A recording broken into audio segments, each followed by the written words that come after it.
This is Morning Motivation for Educators on the B Podcast Network. Learn about all the shows at bpodcastnetwork.com. You'll hear from a variety of formal and informal educators who help put this podcast together. If you'd like to contribute your voice to the show, please go to morningmotivationedu.com to apply. I am Karen Dudek-Brannan. I was a school SLP for 14 years where I specialized in language literacy and executive functioning and also held various teaching, leadership, and research roles. Now, I am the host of the Facto Leaders Podcast on the B Podcast Network, where I help school therapists, teachers, and administrators be leaders on their school teams, no matter their job title. In the disability and special education world, the idea of finding a diagnosis can be quite controversial. When I went through my special education training as well as my training in communication sciences and disorders, I was always told that I should use person-first language. So for example, instead of saying an autistic person, I should say a person with autism because the person should come before the diagnosis. However, recently, many people in the autistic community, as well as some of the other disability communities, have said that they actually feel that their diagnosis is part of their identity. It affects so much of what they do that they prefer identity-first language. So, for example, saying an autistic person. I'm pretty involved in the neurodiversity space, and this can be quite confusing for the professionals because no one seems to agree on it. Many people will claim that there is a consensus in the community, but really people have different preferences about how they want to be addressed.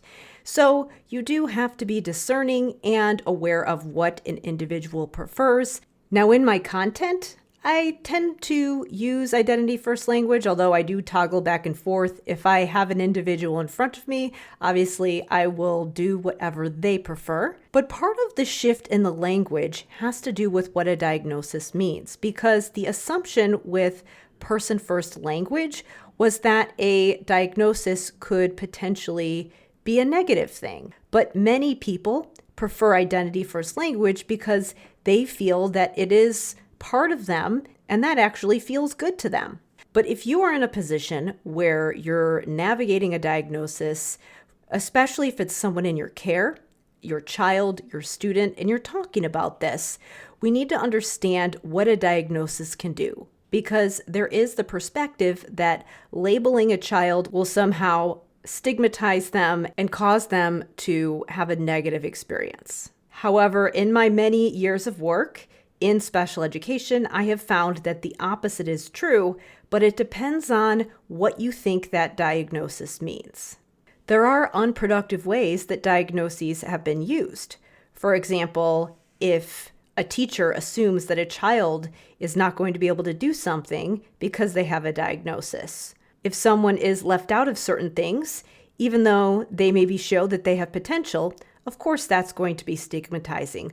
Or if a person assumes that because they have a diagnosis that they shouldn't even try to do certain tasks, then obviously that is going to be problematic and limiting. But there's a more productive way that we can look at this kind of information. And that's just it. We can look at it as information. For example, a diagnosis of ADHD tells you that your prefrontal cortex is impacted. And this is going to impact your executive functioning skills. If you have a diagnosis of obsessive compulsive disorder, your brain might look for things to worry about. If you have a developmental language delay, then learning language is going to be more challenging for you. You might need more repetition with certain tasks that other people learn implicitly. If you have dyslexia, then your reading instruction needs to be very explicit.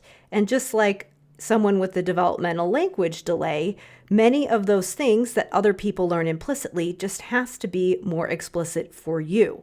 So a more productive way that we can look at a diagnosis is look at it as information or a roadmap that can help narrow the options and show you ways that you can be successful and get effective interventions.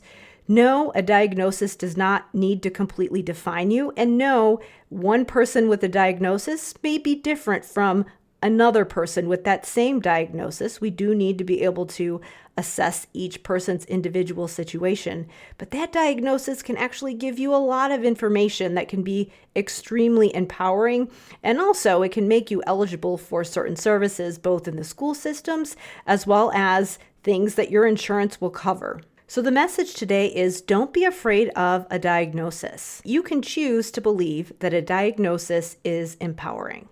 Thanks for listening, and whatever role you have in education, we have a podcast for you at bpodcastnetwork.com. Who among your friends and colleagues needs to hear this message today? Please share it with them right now.